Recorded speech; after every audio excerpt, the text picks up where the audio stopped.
रामायण क्या है? एक रात की बात है। माता कौशल्या जी को सोते में अपने महल की छत पर किसी के चलने की आहट सुनाई दी। नींद खुल गई। पूछा कौन है? मालूम पड़ा श्रुतकीर्ति जी, सबसे छोटी बहू शत्रुघ्न जी की पत्नी है। माता कौशल्या जी ने उन्हें नीचे बुलाया। श्रुतकीर्ति जी आई, चरणों में प्रणाम करके खड़ी हो गई।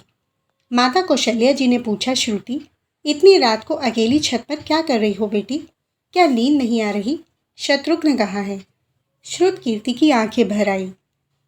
माँ की छाती से चिपकी, गोद में सिमट गई। बोली, माँ, उन्हें देखे हुए 13 वर्ष हो गए। उफ! कौशल्या जी का हृदय कांपकर झटपटा गया। तुरंत आवाज़ लगाई, सेवक दौड़े आए। आधी रात को ही पालकी तैयार हुई। आज शत्रुघ्न जी की खोज होगी। माँ चली। आपको मालूम है शत्रुघ्न जी कहाँ मिले? अयोध्या जी के जिस दरवाजे के बाहर भरत जी नंदीग्राम तपस्वी होकर रहते हैं, उसी दरवाजे के भीतर एक पत्थर की शिला है। उसी शिला पर अपनी बाह का तकिया बनाकर लेटे मिले। माँ सिरहाने बैठ गईं। बालों में हाथ फिराया तो शत्रुघ्न जी ने आंखें खोली। माँ उठे, चरणों में गिरे। माँ, आपने कष्ट क्यों किया? मुझे बुलवा लिया होता। माँ ने कहा, शत्रुघ्न ये क्या? शत्रुघ्न जी की रुलाई फूट पड़ी। बोले, माँ, भैया राम जी पिताजी की आज्ञा से वन चले गए। भैया लक्ष्मण जी उनके पीछे चले गए। भैया भरत जी भी नंदीग्राम में है। क्या ये महल, ये रथ, ये राजसी वस्त्र विधाता ने मेरे लिए ही बनाए हैं? माता कौशल्या जी निरुत्तर रह गई। देखो क्या है ये राम कथा। ये भोग की नहीं, त्याग की कथा है। यहाँ त्याग की ही प्रतियोगिता चल रही है और सभी प्रथम हैं, कोई पीछे नहीं रहा। चारों भाइयों का प्रेम और त्याग एक दूसरे के प्रति अद्भुत, अभिनव और अलौकिक है। रामायण जीवन जीने की सबसे उत्तम शिक्षा देती है। भगवान राम को 14 वर्ष का वनवास हुआ तो उनकी पत्नी सीता मैया ने भी सहर्ष वनवास स्वीकार कर लिया, परंतु बचपन से ही बड़े भाई की सेवा में रहने वाले लक्ष्मण जी कैसे राम जी से दूर हो जाते।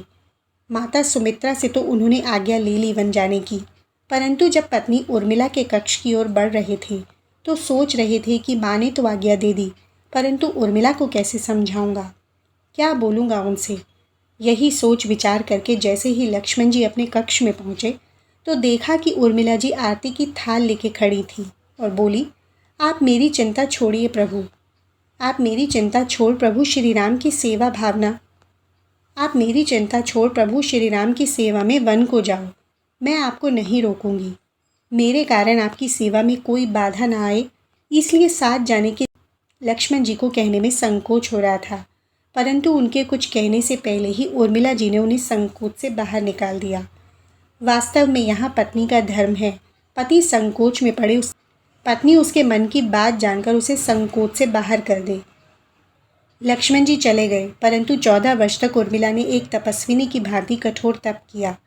वन में प्रभु श्री सीता माता की सेवा में लक्ष्मण जी कभी नहीं सोए, परंतु उर्मिला ने भी अपने महलों के द्वार कभी बंद नहीं किए और सारी रात जाग जाग कर उस दीपक की लौ को बुझने नहीं दिया।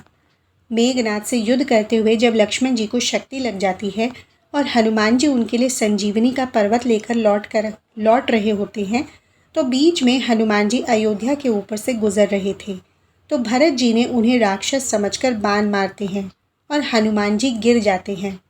तब हनुमान जी सारा वृतांत सुनाते हैं कि सीता जी को रावण हरकर ले गया, लक्ष्मण जी युद्ध में मूर्छित हो गए हैं। यह सुनते ही कौशल्या जी कहती हैं कि राम को कहना कि लक्ष्मण के बिना अयोध्या में पैर भी मत रखना, राम वन में ही रहे। माता सुमित्रा कहती हैं कि राम को कहना कि कोई बात नहीं, अभी शत्रुघ्न है, मैं उसे भेज दूंगी। मेरे दोनों पुत्र राम सेवा के लिए ही तो जन्मे हैं। माताओं का प्रेम देखकर हनुमान जी की आंखों से अश्रुधारा बह रही थी, परंतु जब उन्होंने उर्मिला जी को देखा तो सोचने लगी कि ये क्यों एकदम शांत और प्रसन्न खड़ी हैं।